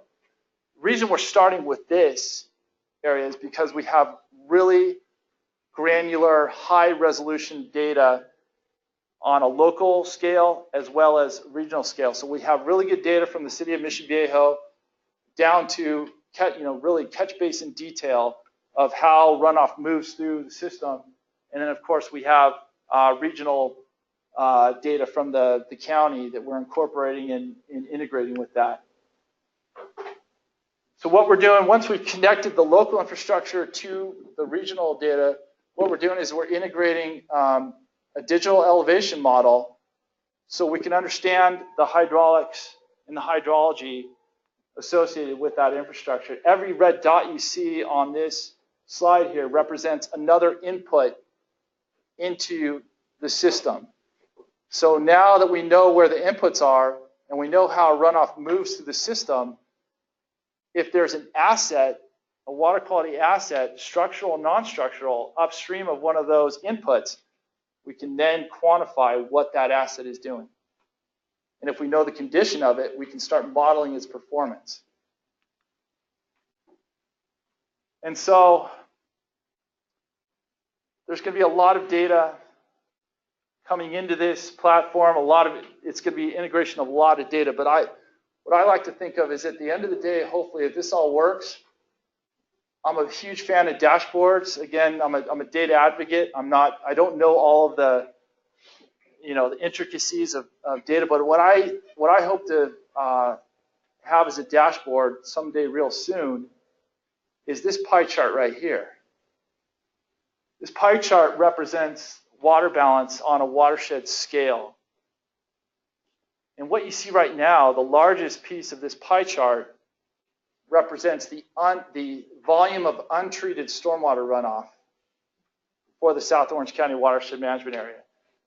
All these other pieces of the pie chart represent that volume of stormwater runoff that's treated, harvested on site, recycled, going into the groundwater basin as water recharge, or it's being evapotranspirated. So if these strategies are working effectively, what we're going to hopefully see is that orange slice of this pie chart start to shrink, and the other pieces of this pie chart are going to increase. So I would like to think that hopefully someday soon, we'll be able to go in and this is going to tell the whole story right here without having to drill down into all the nitty-gritty details. If we can see that untreated volume of stormwater runoff shrinking, we'll know that we're doing our part and we're doing our job effectively. Hopefully it starts shrinking rapidly, which means we're doing a really good job. And you heard June and Patrick talk a little bit about the partnership we've had with Molten Water District. We now, thanks to their leadership, there's an MOU with all the cities in their service area, Coastkeeper and Laguna Bluebelt. We're really excited about that. And what's driving a lot of that, at least on the stormwater side, is really high resolution data on dry weather flow. And I'll give you and I'm going to talk a little bit about how that works in a couple slides. But really, this slide right here kind of lays out how this whole planning, collaboration, and scenario management space will work if it's done right. So we have the first step is once we're able to understand what is happening out there, understand the conditions of the system and what these water quality assets are doing, we can begin to make informed decisions at an organizational level. But it allows us to move into a more collaborative space where we can start talking to other agencies, non-governmental organizations, stakeholders about, hey, gosh, if we were to put a water quality BMP here, we can run the model and say, this is what it would do, or this is how much water we could capture and reuse, or this is how much water we could infiltrate into the groundwater basin. That's the next step, step 2, the internal watershed management area collaboration space. Once we understand that, then we can begin to communicate the benefits of that project, and we can sell it, and we can tell the community, you know what, if we came together as agencies or organizations and we funded this project, here's what it would do for us. Here's what it would do for water supply. Here's what it would do for water quality. We can begin to quantify all those benefits.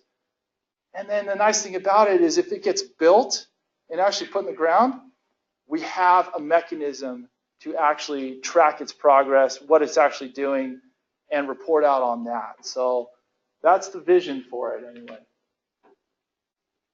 And then getting back to that urban Drought tool, and so how are we understanding, how do we know, we've got the water use data on, Molten Miguel Water District's side of the puzzle, and they have such good understanding of how to use that data. We are not a water supply agency. We're not in the water supply business. We don't understand that data, but we understand what's happening at the storm drain outfall. So what you see here is my colleague James Fortuna in that center photo.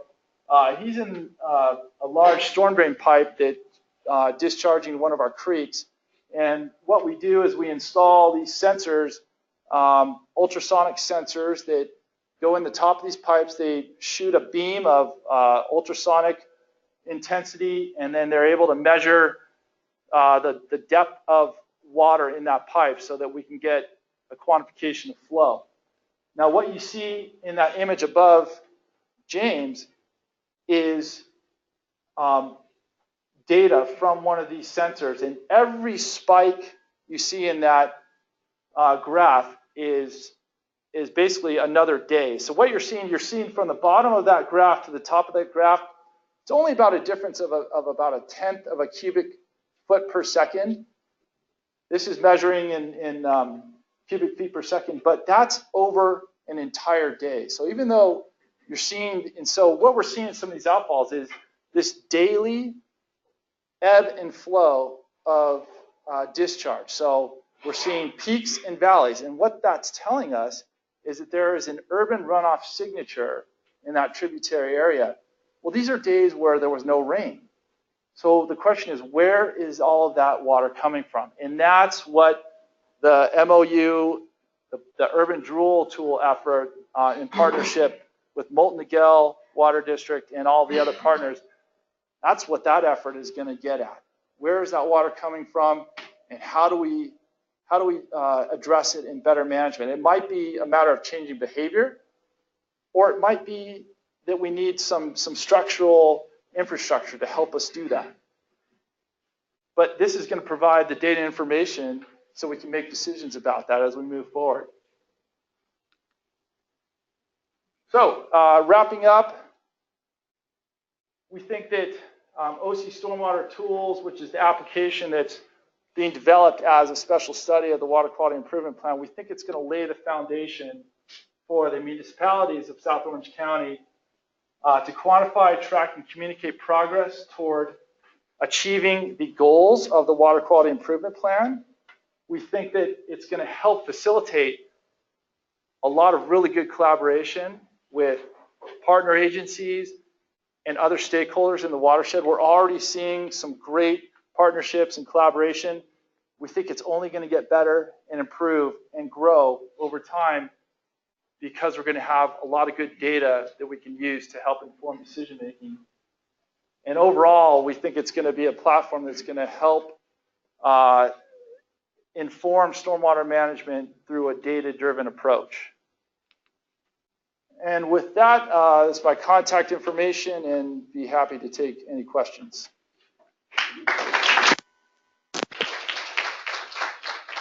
You could tell just from what he presented, you got to be a good manager to do all that work, and you're doing it well. We do have some online questions, and we may have some in-person questions here as well. Let me ask you this online question we have. So in the web interface, will the county be able to integrate historical monitoring data, if available, for each water quality asset and make those data available to the public? That's a great question. And the answer is yes. But that is a use case that we definitely envision for this platform. The way the model is going to improve accuracy is through calibration with actual water quality data. So to answer that question, as much as we possibly can incorporate historical water quality data that's already been collected, we absolutely will. And then any data that's collected in the future, we hope to be able to integrate that to just improve the accuracy of that pollutant load estimate model. And then as far as making the information and data available, that is definitely something that we envision for this this platform. You know, we think that this is a great way to communicate progress and you know, how well strategies are working, but at the same time, it's also a way to make information available that others can use and help forward some of their own you know, studies or efforts, objectives, and so there is you know, there is obviously a component of you know, open data and accessibility that will be incorporated into this. Absolutely. Yes. We'll take questions from the audience. We have a few. I'm John Monnier with Michael Baker International. You mentioned the 11 municipalities and also Okta. To what extent is the state parks and specifically Caltrans involved as a partner in this? Thank you, John. We have reached out to Caltrans and we've had some discussions with them, very initial discussions with them. We see this tool as something that any agency or organization could potentially use. Anyone who has infrastructure or they're you know, implementing maybe it's non-structural source control efforts. Why not give them access to this? Allow them to, because the more data we have in this, the better our understanding, the more informed decisions we can make. So absolutely, the invitation is definitely out there for Caltrans. We haven't, you know, we haven't necessarily gotten as far as whether or not they're going to use it, but it's certainly a possibility. Question here. What is the platform or software of your BMP mobile assessment tool? For example, collector, survey, 1, 2, 3.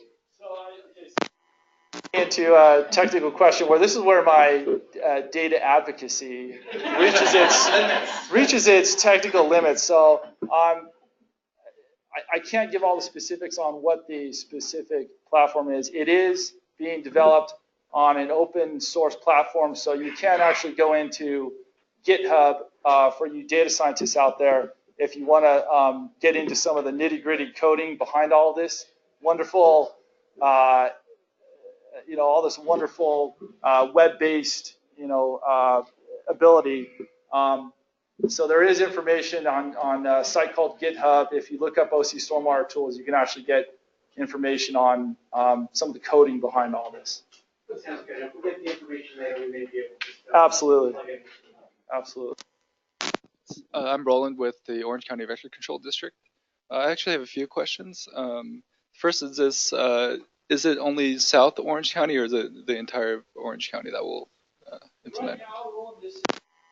Of the South Orange County Water Quality Improvement Plan. So right now the focus is on collecting asset information in South Orange County. The drainage infrastructure piece of it is very much going to be countywide. And, you know, in the future, who knows, we might, you know, there might be expansion, or as this scales up, you know, some of our jurisdictions in central and northern part of the county may begin to use this. We don't know right now at this time. It's very much a South County focused effort right now.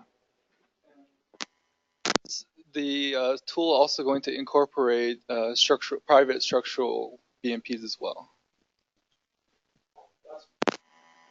To the extent that jurisdictions have approved plans that include post-construction structural, water quality, best management practices, this absolutely will include. Now, will we have will inspectors have, do inspectors have the right, the authority to enter onto private party or private property, to collect some of this information? That's a question that remains to be seen. That's a legal question, but we'll still have the ability to inventory them, through approved plans and using as-builts, collect data and information on the attributes associated with those structural assets. So it is something that we're hoping we can get better information about those private property assets. How is the maintenance being planned on being tracked? Like what method? Is it through a mobile app? Yes, it can be collected both through the mobile app and it can be done desktop access. So there'll be multiple ways where activities can be logged. The first step is flagging an asset if it needs maintenance, right? And then depending on what that condition is, it's tracking, the activity to address that maintenance issue. All that information will be captured, and it can be entered both through the mobile, through mobile entry as well as desktop. So multiple ways to track that information.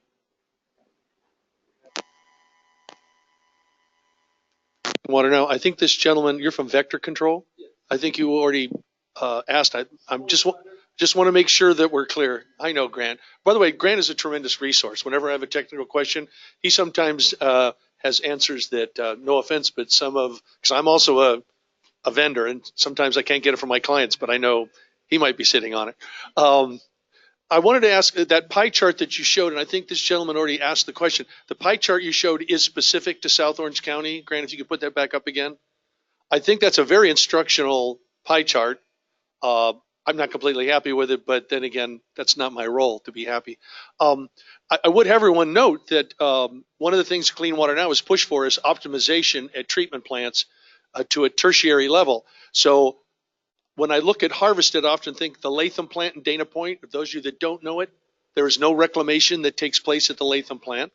The coastal treatment plant in Aliso, 10% max. So you have incredible volumes going through the major treatment plants in South County where there is, in fact, no recovery and reuse factor. So when I look at a pie chart like this, I understand what it's attempting to do, and I appreciate it, but I wanted to make sure, number one, that addressed South Orange County, and more importantly, that perhaps in the future, I know one of the things that Clean Water Now champions is the optimization of plants. We believe going to the next level, and I know that's going to be a controversial issue because somebody's going to have to pay for it, and I'm sure June appreciates that somebody's got to pay. And just to finish, some of the surveys have been taken over the years. If you don't know about them, there have been several done in conjunction, I think, or collaboration with Cal State Fullerton, I believe, and maybe the LA Times about 10, 15 years ago. They asked people, would you pay to assure better water quality and, more importantly, water supplies? Over 90% of the people said yes, that they'd be willing to pay. And I often use a metaphor of that final yard in a Super Bowl. Here's the longest yard, getting people from raising their hand that they'll pay and actually getting them to drop it 3 feet and write a check. So I do understand the challenges that water district general managers go through because, frankly, it's very frustrating as an NGO rep to see that the will appears to be there when you do a survey or a poll, but the difference between a poll and the reality or the actuality, even the recent tax thing, and I don't want to get into that, but asking somebody to pay $1 more a month for guaranteed assured supplies, that becomes controversial. So I hopefully will be able to support the water districts, the utilities, and like the wastewater authority, because frankly, it's going to cost a little bit more money. Somebody's going to have to pay for optimizing our plants, moving them all up to tertiary, and more reclamation means we're less reliant on imported water. But that's not going to be an easy task. And I think some NGOs, as you're seeing, are willing to be there to try to support where we feel that it is honoring the environmental aspect. So thank you again, Grant. Thanks for being an independent resource for Clean Water Now. Clarify that this data is not actual data. So it's not, you know, once the modeling component of the OC stormwater tools is incorporated, then hopefully we can have something like this produced. This is just an example to show what hopefully it could look like.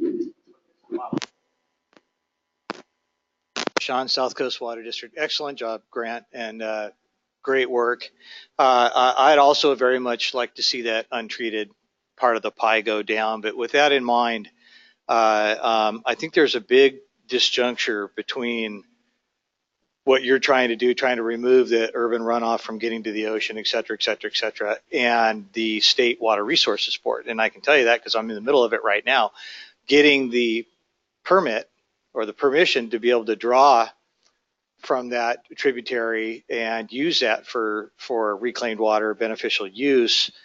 It's a triple-fold benefit, right? You're taking the water from the creek, reducing it down to historical levels. You're using the water so that potable water doesn't have to be used, and you're taking some of those pathogens away that would be going to the ocean, right? So you've got this triple benefit, but then you go to try to put the rubber to the road here and get a permit, and it's very, very difficult with State Water Resources Board, Fish and Wildlife, to get the approval to divert that water and use it for beneficial use. So my suggestion or my dream, which seems like right now, would be to try to bridge that, somehow bridge that to where when a municipality or somebody wants to invest that money to use that water for beneficial use, and that there's some sort of means to make that a vehicle to make that happen a little bit more readily. I wish I had a suggestion of how to do that, but there does seem to be a big disjuncture there between those two entities. We'll be able to help better inform those decisions, right? Because if we have the ability to model the benefits of a project like you're talking about, a diversion project or a harvest and capture project, hopefully this gives us the ability to communicate those benefits much more effectively, right? So maybe it becomes an easier decision for the regulatory agencies to make. They can see how it's going to benefit in real numbers. How's it going to benefit water supply? How's it going to benefit water quality? How's it going to benefit flood control? Right? That's one that, by reducing volume of stormwater runoff, we're also that's an overlooked benefit quite often, as we're also helping mitigate flood risk. So I think this is a way to maybe help us get projects like that through a little easier. We do have somebody here from Or maybe they have a solution or a question, but his turn nonetheless. Oh God, I should have timed my question better. This is Jeffrey Albrecht, State Water Board. This is not intended to follow up on that question. I don't want to deal with water rights. I know nothing about water rights. But that is a difficult situation, though, and I recognize it. But my question was, I guess, going back to the slide where you had your gentleman in the pipe and had the fantastic observation of the spikes in your flow.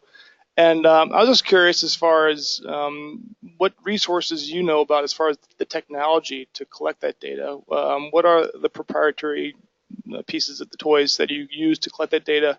Is there guidance out there as far as how to properly install this stuff and collect your data? And the tough equation of how do you avoid vandalism and theft of your expensive stuff out there in the open? But being able to collect that data I think is huge, and I think that what you're showing there is very insightful. Those are insightful questions, and there isn't a whole lot of guidance out there on doing this.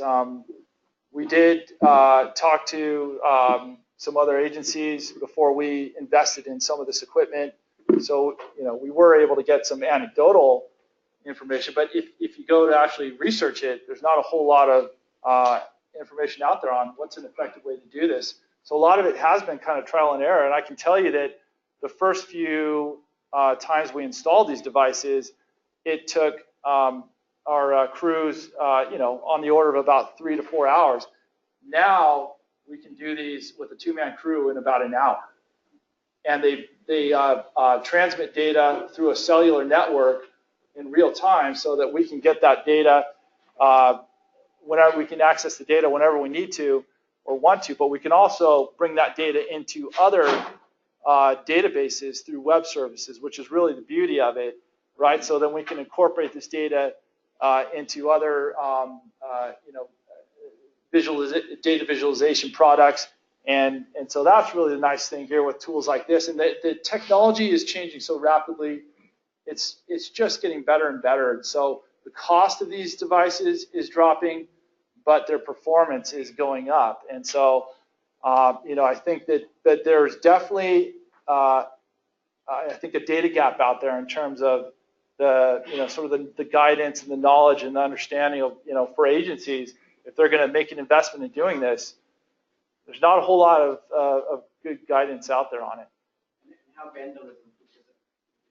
Yeah, no, that's a great question. Thank you. And so if it's visible, a lot of these storm drain outfalls are in areas where, I hate to say it, but a lot of them are in areas where teenagers like to hang out. They're kind of out of the way and not a whole lot of visibility. So No adults.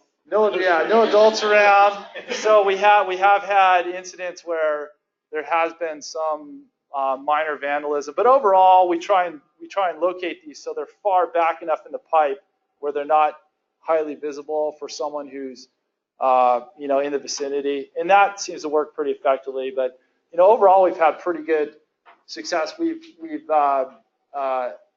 monitored about 65 different pipes over two-week periods, and I think we only have 1 or 2 incidents of vandalism. So we have a pretty good record. But yeah, great question, Jeff. Thanks. So I guess for a follow-up, would some general guidance, overarching guidance be of value? I can't speak for everyone, but I from my perspective, absolutely, uncategorically, yes, absolutely.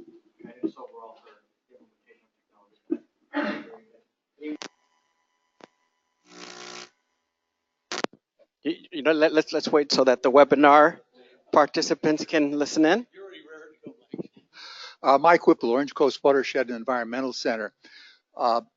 Many of the cities have implemented riparian habitat designed diversions that slow down the flow and get it purified before it ends up in a storm drain. So will those assets be included? I have an example of one in this photo right here, and the answer is yes, they will be included. So this is a wetland or a constructed wetland called the Dairy Fork project. It was built in the city of Aliso Viejo, and it's already functioning. It's in the ground and it's working. It was funded through a number of sources: OCTA, Measure M2 program, I believe Prop 84 provided some funding for it.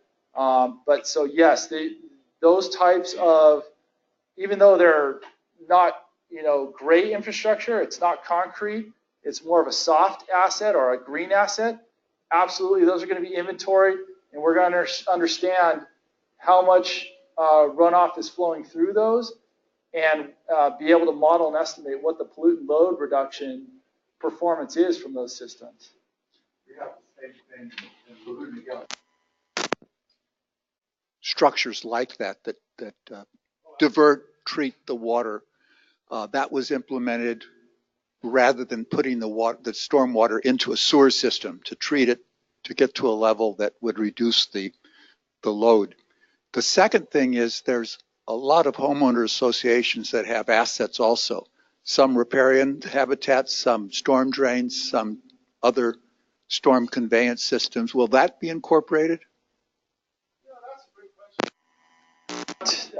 Necessarily, we've thought about that. We haven't necessarily reached out to some of those homeowners associations, but I think that's certainly if we're going to achieve a complete understanding of what's going on in the watershed, that's data that we certainly need and would want. So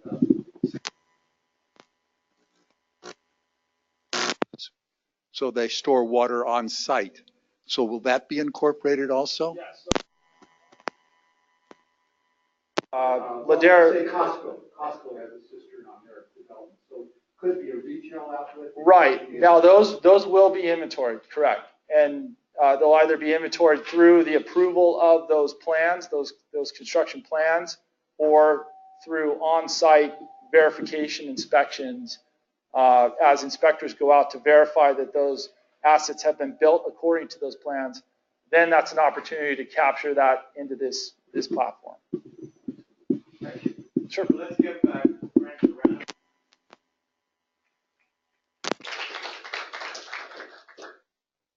As was mentioned earlier, all the slides and the recording are going to be archived on the Storm's website, so you can get more there. I also want to tell you that from the audience online, we got a lot of compliments on how well the webinar worked. We in fact had somebody from Europe that said they were able to catch the feed and the webinar with good quality, and they appreciated the outstanding presentations. So that's all good. I think what we also learned, and to start to get to our thank yous, it apparently takes a village to do a webinar.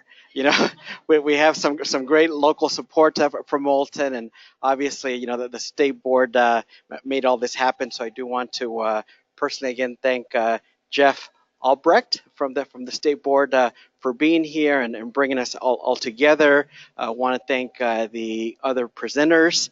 They'll be available in case you have any questions for them. And at your seat there are some things you could take home with you. Thinking about recycling. Also, we want you to use recyclable bags as well. There's a pen and some other materials. And with that, enjoy the rest of your day. Thank you.